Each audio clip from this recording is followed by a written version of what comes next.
Doctor Lakshmi Narayan Sudhanshu अपने में एक संस्था थे।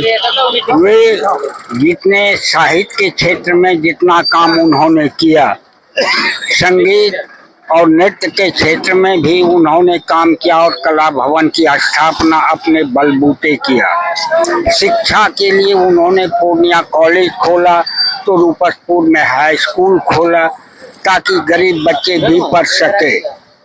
सुधांशु जी साहित्य के पुरोधा थे। उन्होंने हिंदी ग्रंथ अकादमी की स्थापना करवाया।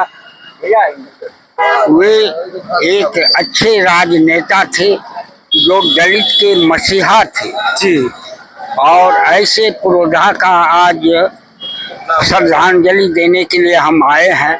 अपने में हम अपने को गौरवान्वित महसूस कर रहे हैं कि उनके बारे में कुछ बोलने का हमको मौका मिला। चलिए, बहुत बहुत धन्यवाद करना कि आप लोग एजेड लोग हैं और कहीं ना कहीं आप लोगों को अच्छी खासी जानकारी होगी डॉक्टर लक्ष्मी नारायण सुधांशु के बारे में। आज हमारे जो छोटे पीढ़ी के लोग होंगे शायद हम लोग को भी उतनी सारी जानकारी नहीं है। आप अपनी तरफ से लक्ष्मी नारायण सुधांशु के बारे में कुछ जानकारी दीजिए ताकि हमारे जो समाज में छोटे युवा है उनको भी जानकारी मिल सके कि क्या थे डॉक्टर लक्ष्मी नारायण सुधांशु, किस तबके के लोग। लक्ष्मी नारायण सुधांशु जी धमदाहा से विधायक कई बार हुए और विधानसभा के अध्यक्ष भी हुए और महान साहित्यकार थे। और हमारे धमदाहा का सौभाग्य है कि धमदाहा विधानसभा के वो प्रतिनिधि थे और हम सब लोग भी धमदाहा के वासी हैं। बहुत ही महान व्यक्तित्व के लोग थे जो जन जन के नेता थे, आम आदमी के बीच में जाने का काम करते थे और बहुत ही सरल तरीके से रहना, लोगों के बीच जाना। और शिक्षा के क्षेत्र में जो उन्होंने अद्भुत काम किया और बहुत बड़ा काम, उनका बहुत बड़ा योगदान रहा है। मुझे उनके साथ काम करने का मौका नहीं मिला, लेकिन जब उनको मैं पढ़ता हूँ तो बहुत खुशी होती है कि ऐसे महान व्यक्तित्व धमदाहा विधानसभा के हमारे विधायक रहे और जनप्रतिनिधि रहे।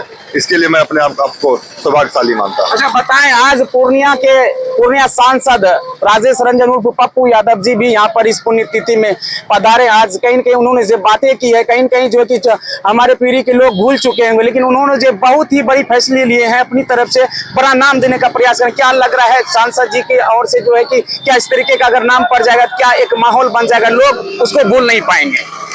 बहुत बड़ा व्यक्तित्व था माननीय सुधांशु जी का और निश्चित रूप से जिस तरह का उनका व्यक्तित्व था, जिस तरह का काम उन्होंने क्षेत्र में और बिहार के लिए किया, जो साहित्य के क्षेत्र में उनका काम था, उस तरह का सम्मान शायद कहीं ना कहीं थोड़ा कम मिला है। लेकिन आज पहल हो रही है सांसद जी की तरफ से। उससे पहले हमारे पूर्व सांसद आनंद मोहन जी आए थे और सभी लोगों का प्रयास है और सभी लोगों का प्रयास होना चाहिए कि उनके व्यक्तित्व के हिसाब से उनका एक जो परिचय था, उनका जो काम किया हुआ है, उस हिसाब से निश्चित रूप से कई संस्थाओं का नाम उनके नाम पे होना चाहिए। डॉक्टर लक्ष्मी नारायण सुधांशु जी के पुण्यतिथि के अवसर पर मैं उन्हें विनम्र श्रद्धांजलि अर्पित करता हूं, क्योंकि उनकी ओर से जो धमदाहा के वे साहित्य के क्षेत्र में, शिक्षा के क्षेत्र में एवं राजनीति के क्षेत्र में जो उन्होंने पहचान बनाई है, पूरे देश क्या पूरा विश्व उनको जानता है। डॉक्टर लक्ष्मी नारायण सुधांशु जी बहुत ही धनी प्रतिभा के लोग थे। आज उनकी 48वीं पुण्यतिथि है। मैं अपनी ओर से और तमाम धमदाहा वासियों की ओर से मैं उन्हें श्रद्धांजलि अर्पित करता हूं और जो भी उन्होंने अपने राजनीतिक जीवन में काम किया है वह बहुत ही महत्वपूर्ण एवं सराहनीय रहा है। मैं अपनी नई पीढ़ियों को बताना चाहता हूं कि आज उन्हीं की देन है जो पूर्णिया कॉलेज पूर्णिया जी जो आज विश्वविद्यालय का रूप ले चुका है।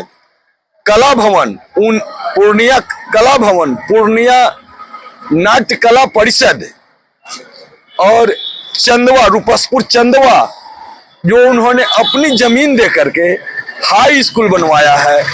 10+2 विद्यालय चल रहा है वहाँ सभी लोग, वर्ग के लोग, बच्चे पढ़ रहे हैं। आज कहीं न कहीं उनकी दूरदर्शिता का यह घोतक है कि उन्होंने शिक्षा के क्षेत्र में बिल्कुल ही अपने क्षेत्र के लोगों के लिए बहुत बड़ा योगदान दिया है। मैं उन्हें अपनी ओर से विनम्र श्रद्धांजलि अर्पित करता हूं और मैं चाहूंगा कि जो यहाँ के वर्तमान सांसद जी ने जो आश्वासन दे करके हमारी मांगों पर गए हैं वो उस पर अमल करें और सच्ची श्रद्धांजलि तभी होगी जब उनके नाम पर नामाकरण हो और लोगों में यह जन जागृति आने वाली पीढ़ी के लिए जाए। यही मेरी सच्ची श्रद्धांजलि होगी। इसी के साथ मैं अपनी वाणी को विराम देता हूं और यह इसी मीरगंज की धरती पर मेरा जन्म हुआ है और लक्ष्मी नारायण सुधांशु जी के धरती पर जन्म लेने का भी मुझे सौभाग्य मिला है और मैं बच्चे में उनके साथ, मैं अपने दादाजी के साथ उनके पास जाया करता था। मैं उस समय बहुत छोटा था, 7 साल का 8 साल का था। थोड़ा थोड़ा याद है, दादाजी के साथ मैं उनके यहाँ जाया करता था, यह भी मुझे याद है। इसलिए मैं अपनी वाणी को विराम देता हूँ, बहुत बहुत श्रद्धांजलि अर्पित करता हूँ। जी, आपका बहुत बहुत धन्यवाद करना चाहेंगे। चलिए, आप सभी को तो कुछ न कुछ जो है कि डॉक्टर लक्ष्मी नारायण सुधांशु जी के बारे में तो पता चल ही गया होगा। बहुत सारे लोगों का